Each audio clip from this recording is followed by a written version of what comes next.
दोस्तों आज की कहानी है। आज गुंजन पूरे 12 साल की हो गई है। वह शहर के एक प्रतिष्ठित प्राइवेट स्कूल में 7वीं कक्षा की स्टूडेंट है। पिछली बार छठी कक्षा में उसने पूरा स्टाफ टॉप किया था। उसका पिता प्रकाश भी उसी स्कूल में पिछले 10 सालों से माली का काम कर रहा है। शायद यही वजह है कि उसकी बेटी को भी इस स्कूल में आसानी से दाखिला मिल गया। एक दिन प्रकाश अपने काम में व्यस्त था कि अचानक उसे स्कूल की एक चपरासी ने बुलाया और कहा कि तुम्हें प्रिंसिपल साहब ने अपने ऑफिस में बुलाया है। प्रकाश अचानक घबराया कि उससे कोई गलती तो नहीं हो गई है या उसकी बच्ची ने तो कुछ गलत नहीं किया। वह वहीं अपने काम को छोड़कर हड़बड़ाते हुए प्रिंसिपल के ऑफिस में पहुंचा और बोला, मैडम आपने मुझे बुलाया। प्रिंसिपल साहब के हाथ में कागज का एक पन्ना था जो मुड़ा हुआ था। वह काफी गंभीर व भावुक लग रही थी। दरअसल वह बहुत ही सख्त और कड़क थी और उसने गुंजन को अपने ऑफिस में बुलाया और वह मुड़ा हुआ कागज का पन्ना प्रकाश को दे दिया और उससे बोली कि इसे पढ़ो, तुम्हारी बेटी ने क्या लिखा है। ये सब देखकर प्रकाश घबरा गया कि उसकी बेटी से कोई गलती तो नहीं हो गई और वह प्रिंसिपल से माफी मांगने लगा। प्रिंसिपल ने उसे डांट कर कहा, पहले पढ़ लो। लेकिन प्रकाश ज़्यादा पढ़ा लिखा नहीं था। वह क्या जाने अंग्रेजी के इन शब्दों का मतलब। प्रिंसिपल साहब ने गुंजन की सब्जेक्ट टीचर को अंदर बुलाया और उससे वो मुड़ा हुआ कागज पढ़ने को कहा। मैडम ने पढ़ना शुरू किया। मुझे कुछ भी समझ नहीं आ रहा है कि मैं क्या लिखूं। मैं जिस व्यक्ति के बारे में लिखने जा रही हूं, उसकी दिनचर्या सुबह के 4 बजे से शुरू हो जाती है। उसकी एक दुधमुही बेटी है जिसे वह अपनी जान से भी ज़्यादा प्यार करता है। पत्नी के देहांत के बाद वह दुधमुही बच्ची ही उसके जीने का एकमात्र सहारा है। बेटी के सिवा उसका कोई नहीं है जिसे वह अपना कह सके। बेटी की रोने की आवाज़ के साथ ही उसकी सुबह की नींद खुलती है, मानो कि वो बेटी नहीं बल्कि अलार्म हो सुबह का।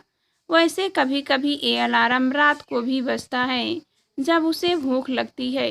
रोज़ सुबह उठकर बेटी को दूध पिलाकर उसे नहलाना, उसके बाद नाश्ता तैयार करना, ये सब उसकी रोज की दिनचर्या का एक हिस्सा है। वह अपनी बेटी को प्यार से टुक टुक बुलाता है।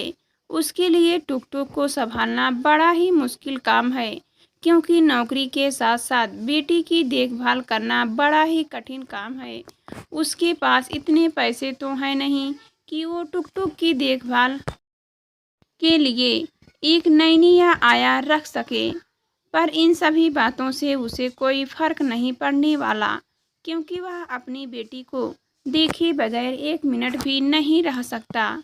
उसे हमेशा ये डर सताता है कि उसकी बच्ची किस हाल में होगी, इसलिए वह अपनी बेटी को अपने साथ ही ले जाता है जहाँ वह काम करता है। गार्डन में उसी गार्डन के बहुत से झूलों में से एक झूला उसकी बेटी का भी है, जो आवश्यकता अनुसार कभी धूप में तो कभी छांव में रहता है। पर अब टुक टुक बड़ी हो गई है और वह स्कूल जाने लगी है। उसने अपनी बेटी का एडमिशन शहर के एक बहुत बड़े प्राइवेट स्कूल में किया है। खाना खाकर उसने अपनी बेटी का एडमिशन इतने बड़े स्कूल में तो कर दिया, पर उसका क्या, वह तो भूखे पेट भी सो जाता है। कभी कभी वह बेटी से बोलता है कि आज मुझे भूख नहीं है, तू खा ले। बेटी की पढ़ाई और कॉपी किताबों का खर्च इतना ज़्यादा है कि बाकी के पैसे रूम का किराया, बिजली का बिल और रोज़मर्रा के खर्चों के लिए ही पूरे नहीं होते। लेकिन ये सब करने की क्या ज़रूरत थी। बेटी सरकारी स्कूल में भी तो पढ़ सकती थी, पर वो कहाँ मानने वाला था।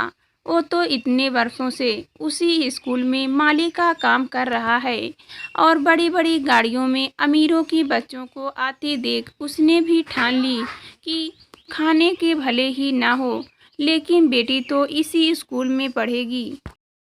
जी हाँ, मैं ही टुकटुक हूँ और वो मालिक कोई और नहीं बल्कि मेरे पापा हैं, जो मेरे लिए ना दिन देखते हैं और ना ही रात। वो पिछले 8-10 सालों से इसी स्कूल में काम कर रहे हैं। उनका भी एक सपना है कि उनकी बेटी भी अपनी लाइफ में कुछ बड़ा करे। आज मदर्स डे है और आज की ये निबंध प्रतियोगिता मदर्स डे के ऊपर है। पर मुझे तो अपनी माँ का दूध तब नसीब नहीं हुआ, तो मैं क्या जानूँ माँ क्या होती है। मैंने तो बचपन से ही अपने पापा को देखा है अपनी माँ के रूप में, जिन्होंने मुझे एक माँ की तरह अपने सीने से लगाए रखा। मुझे कभी ये एहसास नहीं होने दिया कि माँ क्या होती है। मेरी ना कहने पर भी वो मेरी सारी ज़रूरतें पूरी कर लेते हैं। पता नहीं बिन बताए भी वो कैसे मेरी दिल की बात जान लेते हैं। मैं बड़ी खुशनसीब हूँ कि ऐसे ऐसे पिता क्या प्यार मिला। मेरे पापा दुनिया के सबसे अच्छे पापा हैं और एक अच्छी माँ भी। और इन्हीं शब्दों में समापन के साथ मैडम की भी आंखें भर आई। पूरे ऑफिस में सन्नाटा छा गया। बगल में कोने में खड़ा प्रकाश अपनी बेटी से लिपटकर सुबह रहा था। पूरा माहौल गमगीन हो गया। प्रिंसिपल साहब की आंखें भी नम हो गई।